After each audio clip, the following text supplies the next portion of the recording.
பேரழிவால் பாதிக்கப்பட்டிருக்கக்கூடிய இலங்கை மக்களுக்கு இவ்வளவு மிகப்பெரிய நிவாரண உதவிகளை வழங்க முடியுமா? ஜனாதிபதி அனுரகுமார திசாநாயக்க அவர்கள் அறிவித்திருப்பதை போன்று இந்த மிகப்பெரிய நிவாரணத்தினை வழங்கிவிட முடியுமா? அல்லது இந்த நிவாரண அறிவிப்புகள் மக்களை ஏமாற்றக்கூடிய நாடகமா? டித்துவா புயலால் ஏற்பட்ட வெள்ளப்பெருக்கினால் மூழ்கிக் கொண்டிருக்கும் இலங்கையினுடைய எதிர்க்கட்சிகளும் இதற்கு பின்னால் இருக்கக்கூடிய காரணங்களும்.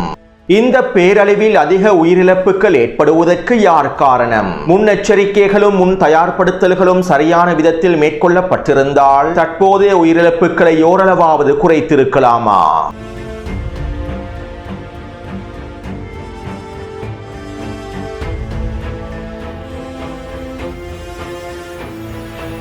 இன்று மரணவாளை ஏந்தியபடி இந்த திருமண பேரணி என்னை அழைக்கின்றது. வெள்ளை ஏகாதிபத்தியர்கள் எங்களுடைய நாட்டை பலவந்தமாக ஆக்கிரமித்தார்கள். இவர்கள் எங்களுடைய நாட்டை ஆக்கிரமித்து 5000 அடிக்கு மேலால் இருக்கக்கூடிய மலை பிரதேசங்களை முழுமையாக அழித்து தேயிலையை பயிரிட்டார்கள். இவர்கள் எங்களுடைய தாய்நாட்டின் 5000 அடிக்கு மேலால் இருக்கக்கூடிய வனப்பிரதேசங்களை அழித்தார்கள். இதற்கு பிறகு கருப்பு ஏகாதிபத்தியர்கள் எஞ்சிருக்கக்கூடிய வனப்பிரதேசங்களையும் அழிக்க கூடிய வேலை திட்டங்களையே முன்னெடுத்து வருகின்றார்கள். இந்த மிகப்பெரிய அநியாயத்தை நாங்கள் தடுத்து நிறுத்தவில்லை என்றால் இன்னும் 3-4 தசாப்தங்களுக்கு பின்பு மிகப்பெரிய மண் சரிவு, வெள்ளப்பெருக்கு, மலைச்சரிவு என்பனவற்றினால் எங்களுடைய மக்கள் அழிக்கப்படுவார்கள். எங்களுடைய தாய்நாட்டை பாதுகாக்க வேண்டுமாக இருந்தால், இந்த பேரழிவுகளில் இருந்து எங்களுடைய மக்களை பாதுகாக்க வேண்டுமாக இருந்தால் 5000 அடிக்கு மேலே இருக்கக்கூடிய பிரதேசங்களில் நாங்கள் காடுகளை உருவாக்க வேண்டும். இயற்கை சமநிலையை பேணுவதற்கும் தாய்நாட்டின் சூழல் சமநிலையை பேணுவதற்கும் இந்த பிரதேசங்களிலே நாங்கள் மரங்களை வளர்த்து காடுகளை உருவாக்க வேண்டும். எங்களுடைய நாட்டில் இருக்கக்கூடிய கருப்பு ஏகாதிபத்தியர்களே, இந்த அநியாயங்களையும் அட்டூழியங்களையும் இப்போதே நிறுத்திவிடுங்கள். நீங்கள் இந்த அநியாயங்களையும் அட்டூழியங்களையும் இப்போதே நிறுத்தவில்லை என்றால் எங்களுடைய நாட்டு மக்கள் மிகப்பெரிய பேரழிவுகளை சந்திப்பார்கள். அந்த சமயத்திலே நான் உயிரோடு இல்லாமல் இருக்கலாம். ஆனால் மண் சரிவு, வெள்ளப்பெருக்கு, மலைச்சரிவு என்பனவற்றினால் லட்சக்கணக்கான மக்கள் உயிரிழப்பதை தடுத்து நிறுத்தவே முடியாது என 40 வருடங்களுக்கு முன்பே ரோஹண விஜயவீர அவர்கள் இந்த எச்சரிக்கைகளை வெளியிட்டிருந்தார். இதற்கமைவாக இன்று எங்களுடைய தாய்நாடு மிகப்பெரிய பேரழிவை சந்தித்துள்ளது. இலங்கை மக்களாகிய நாங்கள் இன்று மிகப்பெரிய பேரழிவை சந்தித்திருக்கின்றோம். வெள்ளை ஏகாதிபத்தியர்களுடைய அட்டூழியங்களையும் அநியாயங்களையும் எங்களுடைய நாட்டு கருப்பு ஏகாதிபத்தியர்கள் தொடர்ந்ததன் விளைவுகளையே நாங்கள் தற்போது அனுபவித்துக் கொண்டிருக்கின்றோம். கடந்த 10 நாட்களுக்கு முன்பு இலங்கை ஒரு மிகப்பெரிய பேரழிவை சந்தித்தது. மண் சரிவாலும் வெள்ளப்பெருக்காலும் மலைச்சரிவாலும் இலங்கையினுடைய பல பிரதேசங்கள் அழிக்கப்பட்டன. பல தசாப்தங்கள் முன்பே இலங்கையினுடைய சூழல் சமநிலை பாதிக்கப்பட்டதனால் டித்துவா புயலினுடைய தாக்கமானது இலங்கைக்குள் மிகப்பெரிய பேரழிவை ஏற்படுத்தியது. இதுவரை கிடைக்கப்பெற்றிருக்கக்கூடிய தகவல்களுக்கு அமைவாக இந்த பேரழிவினால் உயிரிழந்தவர்களுடைய எண்ணிக்கையானது 627 ஆக உயர்ந்துள்ளது. காணாமல் போனவர்களுடைய எண்ணிக்கை 190 ஆக உயர்ந்துள்ளது. 4517 வீடுகள் முழுமையாக அழிக்கப்பட்டுள்ளன. 76060 வீடுகள் பகுதி அளவில் சேதமடைந்துள்ளன. 10,00,000 அதிகமான மக்கள் இந்த பேரழிவினால் நேரடியாக பாதிக்கப்பட்டுள்ளார்கள். எனவே தற்போது ஏற்பட்டிருக்கக்கூடிய இந்த பேரழிவுக்கு பல தசாப்தங்களுக்கு முன்பு வெள்ளை ஏகாதிபத்தியர்கள் மேற்கொண்ட காடழிப்பு திட்டங்களும் நடவடிக்கைகளும், இதை பின்தொடர்ந்த கருப்பு ஏகாதிபத்தியர்களுடைய செயற்பாடுகளும், சூழல் சமநிலையை பாதிக்கக்கூடிய இவர்களுடைய முடிவுகளும் ஒரு காரணமாக அமைந்துள்ளது என்பதனை யாராலும் மறுக்கவே முடியாது. அத்தோடு இந்த பேரழிவுகள் இன்னும் முடிவடையவில்லை. வெள்ளை ஏகாதிபத்தியர்களுடைய செயற்திட்டங்களை பின்தொடர்ந்த கருப்பு ஏகாதிபத்தியர்களுடைய செயற்திட்டங்களினாலும் முடிவுகளினாலும் இன்னும் இலங்கைக்கு பல பேரழிவுகள் காத்திருக்கின்றன. இவை தொடர்பாக தனியான காணொலி ஒன்றில் குறிப்பிடுகின்றேன்.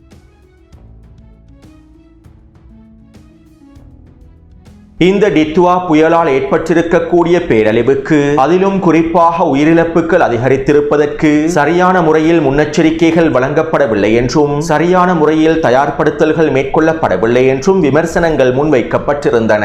அதாவது சரியான முறையில் மக்களுக்கு எச்சரிக்கைகள் வழங்கப்பட்டிருந்தால், முன்னெச்சரிக்கை தயார்படுத்தல் வேலை திட்டங்கள் சரியான முறையில் நடைமுறைப்படுத்தப்பட்டிருந்தால் மக்களுடைய உயிரிழப்புகளை ஓரளவு குறைத்திருக்கலாம் என்றே விமர்சனங்கள் முன்வைக்கப்பட்டிருந்தன.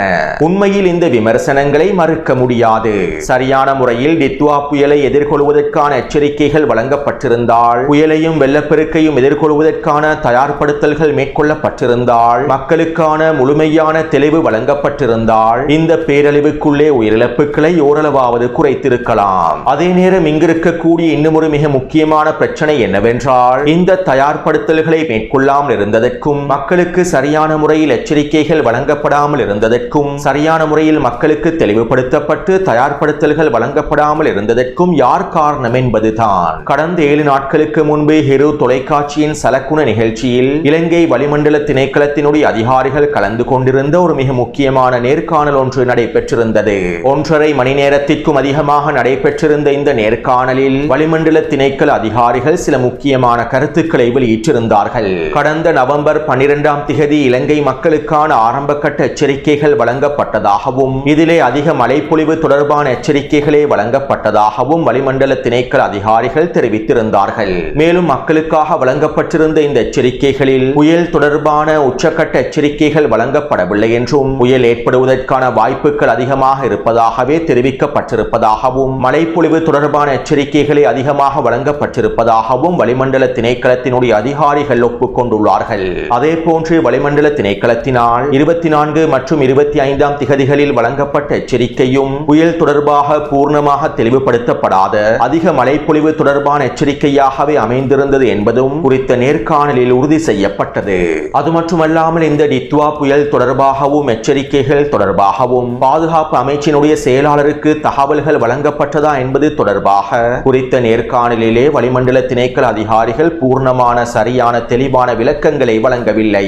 இந்த எச்சரிக்கைகள் பாதுகாப்பு சபையினுடைய செயலாளருக்கு சென்றடைந்ததா என்பதனை வளிமண்டல திணைக்கள அதிகாரிகள் உறுதிப்படுத்தவில்லை. இரு தொலைக்காட்சியில் நடைபெற்ற குறித்த நேர்காணலை முழுமையாக பார்வையிட்டால் இவற்றை உங்களுக்கு தெளிவாக புரிந்து கொள்ள முடியும். எனவே இது எவ்வாறு இருப்பினும் குறித்த விடயம் தொடர்பான விசாரணைகள் முழுமையாக மேற்கொள்ளப்பட்டால் தான் இந்த அலட்சியத்திற்கு பின்னால் இருக்கக்கூடிய முக்கியமான காரணத்தினை கண்டறிய முடியும். அத்தோடு இலங்கையினுடைய வளிமண்டல திணைக்களமானது நவீனமயப்படுத்தப்படாத திணைக்களமாகவே காணப்படுகின்றது. நவீன ரேடர் கருவிகளை கூட கொண்டிருக்காத வளிமண்டல திணைக்களமாகவே காணப்படுகின்றது.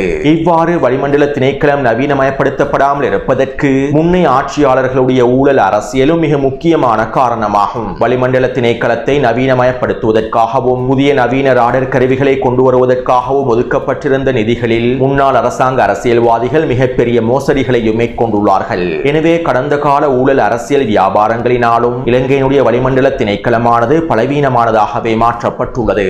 இதனால் முன்னைய அரசாங்கங்களுடைய ஊழல் வியாபாரங்களும் இந்த பேரழிவுக்கு மிக முக்கியமான காரணமாகும். அதே போன்று தற்போதைய அரசாங்கமும் இந்த புயல் தொடர்பான எச்சரிக்கைகளில் கூடிய கவனத்தை செலுத்தவில்லை. இந்த புயலின் மூலமாக இவ்வளவு பேரழிவு ஏற்படும் என்பதனை இவர்கள் நினைக்கவில்லை. எனவே கிடைக்கப்பெற்றிருக்கக்கூடிய தகவல்களை அடிப்படையாக கொண்டு நோக்கும் போது வளிமண்டல திணைக்களத்தினுடைய அலட்சியமும் முன்னைய அரசாங்கங்களுடைய ஊழல் அரசியலும் மோசடிகளும் தற்போதைய அரசாங்கத்தினுடைய கவனக்குறைவும் முன்கூட்டிய தயார்படுத்தல்களும் முன்கூட்டிய எச்சரிக்கைகளும் பலவீனம் அடைவதற்கான மிக முக்கியமான காரணமாக அமைந்துள்ளன.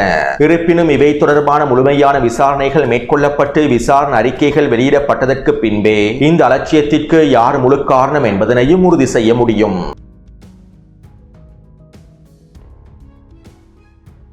அடுத்து இங்கிருக்கக்கூடிய இன்னும் ஒரு சிக்கலான விடயம் என்னவென்றால், இலங்கையினுடைய எதிர்க்கட்சிகள் இந்த இயற்கை பேரழிவை ஈஸ்டர் குண்டு தாக்குதலோடு ஒப்பிட்டு அவர்களுடைய பிரச்சாரங்களை மேற்கொண்டமையே.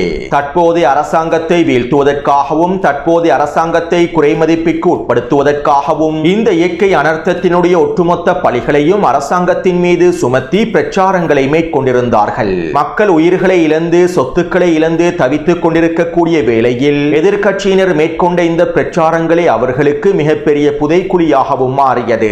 இவ்வாறான இயற்கை பேரழிவுகள் நடைபெறும் சந்தர்ப்பத்தில் மக்கள் முதன்மையாக உதவிகளையும் அவர்களுக்கான நம்பிக்கையுமே எதிர்பார்க்கின்றார்கள். இயற்கை பேரழிவினால் மக்கள் நம்பிக்கையை இழந்திருக்கக்கூடிய சூழ்நிலையில் அவற்றை அரசியலுக்காக பயன்படுத்திக் கொள்வதனை ஒருபொழுதும் மக்கள் ஏற்றுக்கொள்ள மாட்டார்கள். ஒருவேளை இந்த பேரழிவு நடைபெற்று 2 வாரங்களுக்கு பின்பு எதிர்க்கட்சியினர் இந்த பிரச்சாரங்களை மேற்கொண்டிருந்தால் அரசாங்கத்தின் மீது குற்றச்சாட்டுக்களை முன்வைத்து அரசாங்கத்திற்கு எதிரான பிரச்சாரங்களை மேற்கொண்டிருந்தால் முன்னெச்சரிக்கை நடவடிக்கைகள் முன்னாயத்தங்கள் மேற்கொள்ளப்படாமைக்கு அரசாங்கம் தான் முழுமையான காரணம் என பிரச்சாரங்களை மேற்கொண்டிருந்தால் அது மக்கள் மத்தியில் தாக்கத்தை ஏற்படுத்தக்கூடிய பிரச்சாரங்களாகவும் அரசாங்கத்திற்கு மிகப்பெரிய சவாலை ஏற்படுத்தக்கூடிய பிரச்சாரங்களாகவும் மாறியிருக்கலாம். நான் இந்த கருத்துக்கள் மூலமாக எதிர்க்கட்சியினுடைய நிலைப்பாட்டை நியாயப்படுத்துவதற்கு முனையவில்லை. எந்நேரத்தில் என்ன முடிவுகளை எடுக்க வேண்டும், எந்நேரத்திலே எவ்வாறான பிரச்சாரங்களை மேற்கொள்ள வேண்டும், எந்த சந்தர்ப்பத்தில் எவ்வாறு பிரச்சாரங்களை வடிவமைக்க வேண்டும் என்கின்ற சாதாரண அறிவு கூட இல்லாத எதிர்க்கட்சியாகவே இலங்கையினுடைய எதிர்க்கட்சிகள் காணப்படுகின்றது என்பதனையே இதன் மூலமாக சுட்டிக்காட்ட விரும்புகின்றேன். மக்களுடைய தேவைகளை, மக்களுடைய எண்ணங்களை கூட புரிந்து கொள்ள முடியாத நிலைமையில் தான் இலங்கையினுடைய எதிர்க்கட்சிகள் காணப்படுகின்றது என்பதனையே சுட்டிக்காட்ட விரும்புகின்றேன். எனவே பொருத்தமற்ற நேரத்தில் எதிர்க்கட்சிகள் மேற்கொண்ட இந்த முட்டாள்தனமான பிரச்சாரங்கள் ஜனாதிபதி அனுரகுமார திசாநாயக்க அவர்களுக்கு ஒரு சிறந்த ஆடுகளத்தையும் ஏற்படுத்தி கொடுத்தது. இந்த பேரழிவின் போது நாங்கள் மக்களுக்கு நம்பிக்கையை விதைப்பதற்கு முயற்சி செய்யவில்லை, எங்களுடைய அரசியலை செய்வதற்கு தான் நாங்கள் முயற்சி செய்கின்றோம் என எதிர்க்கட்சிகள் அவர்களுடைய பிரச்சாரங்கள் மூலமாகவே மக்களுக்கு வெளிப்படுத்தி விட்டார்கள். எனவே இது ஜனாதிபதி அனுரகுமார திசாநாயக்க அவர்களுக்கு ஒரு சிறந்த வாய்ப்பாகவும் மாறியது.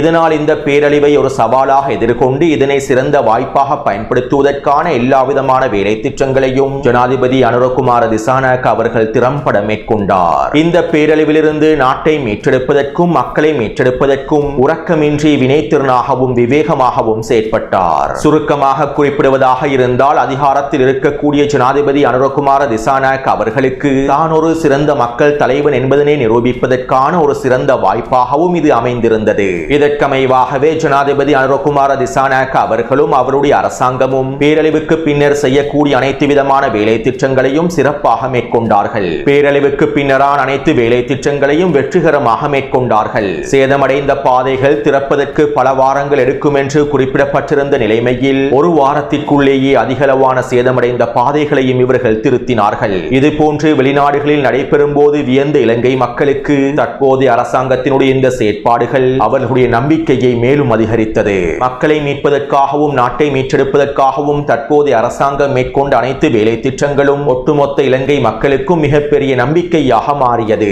அதிலும் குறிப்பாக மக்களுக்கான நிவாரணம் வழங்குவதில் அனுரகுமார திசாநாயக்க அவர்கள் எடுத்திருந்த முடிவுகள் ஒட்டுமொத்த இலங்கை மக்களையும் வியப்பில் ஆழ்த்தியது. வீட்டை இழந்தவருக்கு 50 லட்சம் ரூபாயையும் வீட்டையும் காணியையும் இழந்தவருக்கு 1 கோடி ரூபாயையும் நிவாரணமாக அனுரகுமார திசாநாயக்க அவர்கள் அறிவித்ததும் ஒட்டுமொத்த எதிர்க்கட்சிகளும் அவர்களுடைய பிரச்சாரத்தினுடைய பின்விளைவுகளை சந்திக்க துவங்கினார்கள். மக்களுடைய சொத்துக்களை கொள்ளையடித்து, மக்களுடைய வரிப்பணத்தை கொள்ளையடித்து, பாதிக்கப்பட்ட மக்களுக்காக வழங்கப்பட்ட வெளிநாட்டு உதவிகளை டாலர்களை கொள்ளையடித்து வரலாற்று சாதனை படைத்திருக்கக்கூடிய முன்னாள் அரச தலைவர்களுக்கு மத்தியில் ஜனாதிபதி அனுரகுமார திசாநாயக்க அவர்களுடைய இந்த நிவாரண அறிவிப்பானது இலங்கை மக்கள் மத்தியில் அரசாங்கத்தின் மீதான மிகப்பெரிய நம்பிக்கையை விதைத்தது.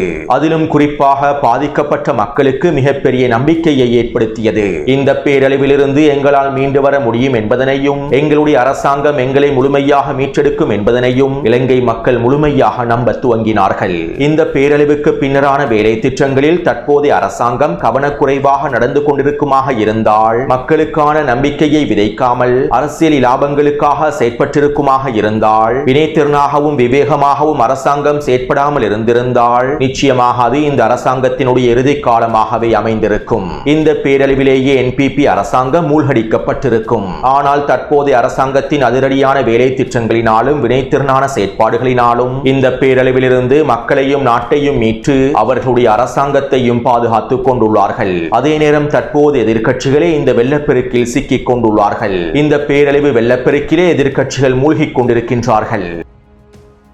அத்தோடு இந்த நிவாரணங்களை மக்களுக்கு வழங்க முடியுமா? வீட்டை இழந்தவருக்கு 50 லட்சம் ரூபாய் வழங்க முடியுமா? வீட்டையும் காணியையும் இழந்தவருக்கு 1 கோடி ரூபாயை வழங்க முடியுமா? இவ்வளவு மிகப்பெரிய நிவாரணத்தினை அரசாங்கத்தினால் வழங்க முடியுமா? உண்மையில் இந்த நிவாரணம் நடைமுறைப்படுத்தப்படுமா என்கின்ற பல கேள்விகள் உங்கள் மத்தியில் எழுந்திருக்கலாம். பொருளாதார நெருக்கடிகளுக்குள் சிக்கிக் கொண்டிருக்கக்கூடிய இலங்கையினால் இந்த மிகப்பெரிய நிவாரணத்தினை வழங்கிவிட முடியுமா என்கின்ற கேள்விகளும் உங்கள் மத்தியில் எழுந்திருக்கலாம். ஊழல் அரசியல்வாதிகளின் வரலாற்று சாதனைகளை உரிமைகளை கொண்டிருக்கக்கூடிய இலங்கை தேசத்திலே வாழக்கூடிய எங்களுக்கு இவ்வாறான கேள்விகள் எழுவதில் எந்தவிதமான ஆச்சரியமும் இல்லை. உண்மையில் தற்போது அரசாங்கம் பாதிக்கப்பட்ட மக்களுக்கு வழங்கப் போகும் இந்த மிகப்பெரிய நிவாரணத்தை இலங்கை முன்னாள் அரசியல் தலைவர்கள் கொள்ளையடித்த பணத்தோடு ஒப்பிடும்போது மிகவும் சிறியதாகவே காணப்படுகின்றது. முன்னாள் அரச தலைவர்கள் இலங்கையில் கொள்ளையடித்த பணத்தோடு ஒப்பிடும்போது தற்போது அரசாங்கம் மக்களுக்கு வழங்கக்கூடிய இந்த நிவாரண தொகையானது சிறு தொகையாகவே காணப்படுகின்றது. இன்னும் தெளிவாக குறிப்பிடுவதாக இருந்தால் ஊழல் நடவடிக்கைகளை மேற்கொள்ளாமல் வெளிநாடுகளில் இருந்து கிடைக்கக்கூடிய பண உதவிகளை மில்லியன் டாலர்களை சரியான விதத்தில் பயன்படுத்தினால் மக்களுக்கு இந்த மிகப்பெரிய நிவாரணத்தினை முழுமையாக வழங்கிவிட முடியும். சுனாமி அனர்த்தத்தை தொடர்ந்து இலங்கைக்கு வெளிநாடுகள் மூலமாக வழங்கப்பட்ட நிதி உதவிகள் சரியான விதத்தில் நிவாரணங்களாக மக்களை சென்றடைந்திருந்தால் இலங்கையினுடைய நிலைமையானது சிறப்பாக அமைந்திருக்கும்.